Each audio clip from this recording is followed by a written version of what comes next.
ఇజ్రాయెల్పై ఈగ వాలకుండా చూడటంలో అమెరికా ముందుంటుంది. ఇజ్రాయెల్పై ప్రతీకారం తీర్చుకుంటామని ఇరాన్ పదే పదే హెచ్చరించడంతో ఇజ్రాయెల్ అప్రమత్తమైంది. అదే సమయంలో ఇజ్రాయెల్పై జరిగే ఇరాన్ దాడిని అడ్డుకునేందుకు అమెరికా, యునైటెడ్ కింగ్డమ్ యాక్షన్లోకి దిగాయి. దాదాపు 300 మిసైళ్లు, డ్రోన్లతో ఇరాన్ దాడి జరిపింది. అయితే వాటన్నింటినీ ఈ 3 దేశాలు కలిసి విజయవంతంగా అడ్డుకున్నాయి.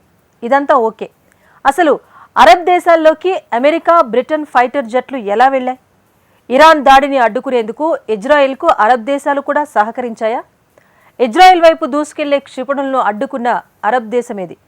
యుద్ధానికి ఎందుకు అరబ్ రిచ్ కంట్రీస్ మౌనంగా ఉన్నాయి? ఇజ్రాయెల్కు అరబ్ దేశాలు సహకరించాయా? ఇరాన్ మిసైళ్లను జోర్డాన్ ఎందుకు కూల్చేసింది? యుద్ధానికి అరబ్ దేశాలు సిద్ధంగా లేవా? ఇజ్రాయెల్పై ప్రతీకారం తీర్చుకుంటామని Iran supreme leader Ayatollah Khamenei పదే పదే హెచ్చరించారు. అనుకున్నట్టుగానే రంజాన్ ముగిసిన వెంటనే ఇజ్రాయెల్పై డ్రోన్లు, మిసైళ్లతో ఇరాన్ దాడి చేసింది. దీంతో పశ్చిమాసియాలో తీవ్ర ఉద్రిక్త పరిస్థితులు నెలకొన్నాయి. ఇక ఎదురుదాడికి ఇజ్రాయెల్ దిగుతుందని, దీంతో యుద్ధం విస్తరిస్తుందని మధ్యప్రాచ్య దేశాల్లో తీవ్ర భయాందోళనలు నెలకొన్నాయి. ప్రస్తుతానికి ఇజ్రాయెల్ మౌనంగా ఉన్నది. ఇరాన్పై ఇజ్రాయెల్ ఎదురుదాడి చేస్తుందా? ఒకవేళ దాడి చేస్తే ఎప్పుడు చేస్తుంది? దీనికి ఎవరు సహకరిస్తారు? ఈ ప్రశ్నలు అందరిలోనూ మెదులుతున్నాయి. అయితే ఈ నెల 13న రాత్రి ఇరాన్ దాడుల్ని ప్రారంభించిన సమయంలో ఒక విషయం అందరినీ ఆశ్చర్యానికి గురిచేసింది. ఇరాన్ ప్రయోగించిన డ్రోన్లను, మిసైళ్లను జోర్డాన్ కూల్చేసింది. నిజానికి జోర్డాన్ కూడా ముస్లిం అరబ్ దేశమే. కానీ ఇజ్రాయెల్ను రక్షించేందుకు ఆయుధాలను చేతబట్టింది. పాలస్తీనా వారసత్వ రాణి ఉన్న దేశం జోర్డాన్. కానీ ఇజ్రాయెల్పై జరుగుతున్న దాడిని ఆ దేశం అడ్డుకుంది. దీంతో దేశంలో వచ్చే తలనొప్పుల్ని ఊహించగలరా? అందుకే జోర్డాన్ కొత్త గేమ్ మొదలుపెట్టింది. కొన్ని ఎగురుతున్న వస్తువులు తమ గగనతలంలోకి వచ్చాయని జోర్డాన్ ప్రధానమంత్రి బషీర్ అల్ ఖాసన్వే తెలిపారు. తమ పౌరుల భద్రతకు ప్రమాదం వాటిల్లకుండా వాటిని కూల్చేసినట్టు వెల్లడించారు. వాటి శకలాలు పలు ప్రాంతాల్లో కూలిపోయినట్టు బషీర్ తెలిపారు. అయితే ఎవరికీ ఎలాంటి నష్టం వాటిల్లలేదని జోర్డాన్ ప్రధాని స్పష్టం చేశారు. సింపుల్ గా చెప్పాలంటే ఇజ్రాయెల్ కోసం తాము పనిచేయలేదని జోర్డాన్ తేల్చి చెప్పింది. ఆ దేశ ప్రజలు దీన్ని నమ్మితే మంచిదే. ఇక్కడ విషయం ఏంటంటే ఇజ్రాయెల్కు పలు అరబ్ దేశాలు సహాయం చేస్తున్నాయి. కానీ ఇలా బహిరంగంగా చేసిన అరబ్ దేశం మాత్రం ఒక జోర్డానే. మిగతా దేశాలు మాత్రం రహస్యంగా ఇజ్రాయెల్కు సాయాన్ని అందిస్తున్నాయి. తాజా నివేదికల ప్రకారం Saudi Arabia, United Arab Emirates కూడా ఇజ్రాయెల్కు సహకారాన్ని అందించాయి. ఇరాన్ అటాక్ సంబంధించిన నిఘా సమాచారాన్ని ఇజ్రాయెల్కు చేరవేశాయి. ఇదొక్కటే కాదు, ఇరాన్ దాడుల్ని అడ్డుకునేందుకు ఇజ్రాయెల్ మిత్రదేశాలైన అమెరికా, బ్రిటన్లకు తమ గగనతలాలను తెరిచే ఉంచాయి. చాలా వరకు అరబ్ దేశాలు పశ్చిమ దేశాల వాయు రక్షణ వ్యవస్థల్ని వినియోగిస్తున్నాయి. అంతేకాకుండా నిఘా సమాచారంతో పాటు ఎయిర్ క్రాఫ్ట్లు చమురు నింపుకోవడానికి కూడా అనుమతినిచ్చాయి.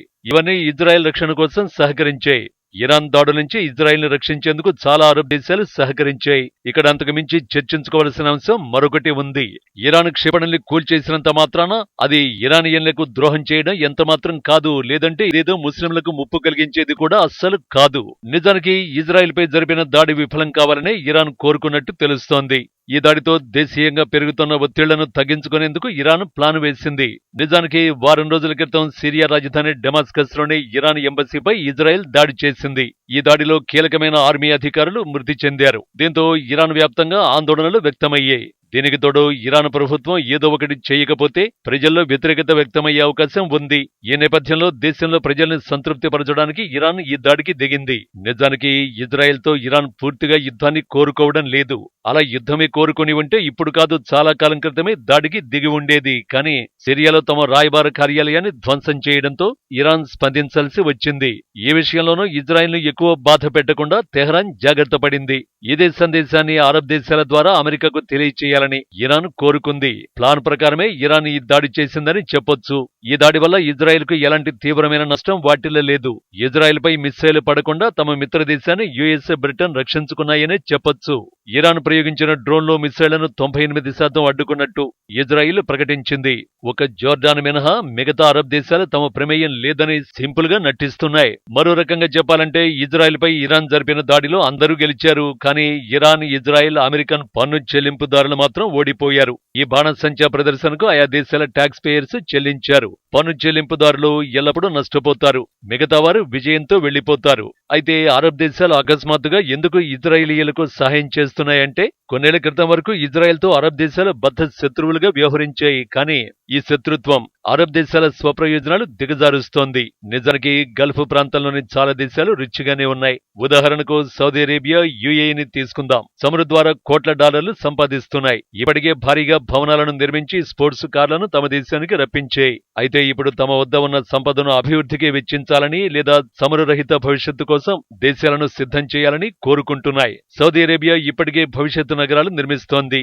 ధనిక అరబ్ దేశాలు యుద్ధాల కారణంగా తమ సంపదను కోల్పోవడానికి ఇష్టపడటం లేదు. ఒకవేళ యుద్ధంలో చెలరేగిపోతే సర్వం కోల్పోతాయి. అందుకే అరబ్ దేశాలు తమ గగనతలం విషయంలో క్రమం తప్పకుండా రాజీ పడుతున్నాయి. గత్యంతరం లేక తమ గగనతలాలను వినియోగించేందుకు అమెరికాకు అరబ్ దేశాలు అనుమతినిస్తున్నాయి. అదే సమయంలో మిస్ఫైర్డ్ ఆయుధాలు తమ మౌలిక సదుపాయాలను దెబ్బతీస్తాయనే ఆందోళన కూడా అరబ్ దేశాలను వెంటాడుతోంది. అరబ్ దేశాల్లో అమెరికా వైమానిక స్థావరాలు ఏర్పాటు చేసుకుంది. ఆయా స్థావరాల నుంచే ఇరాన్ దాడుల్ని అమెరికా అడ్డుకున్నది. అయితే ఇజ్రాయెల్ వివాదంలో అరబ్ దేశాలు చిక్కుకోకుండా ఉండడం దాదాపు అసాధ్యమని చెప్పాలి. అందుకే యుద్ధాన్ని తప్పించుకునేందుకు ఆయా దేశాలు యోచిస్తున్నాయి. ప్రధానంగా తమ దేశాన్ని మెరుగుపరుచుకోవడంపైన దృష్టి సారిస్తున్నాయి. చాలా సంవత్సరాలుగా ఈ విధానం దిశగానే అరబ్ దేశాలు అడుగులు వేస్తున్నాయి. యుఏఈ, బహ్రెయిన్ తీసుకోండి. అమెరికా నేతృత్వంలోని అబ్రహాం ఒప్పందాల తర్వాత ఈ రెండు దేశాలు 2020లో ఇజ్రాయెల్ను దేశంగా గుర్తించాయి. అయితే ఇలా యుఏఈ, బహ్రెయిన్ను అమెరికా ఒప్పించడానికి కొన్నేళ్ల పాటు దౌత్య చర్చలు జరిపింది.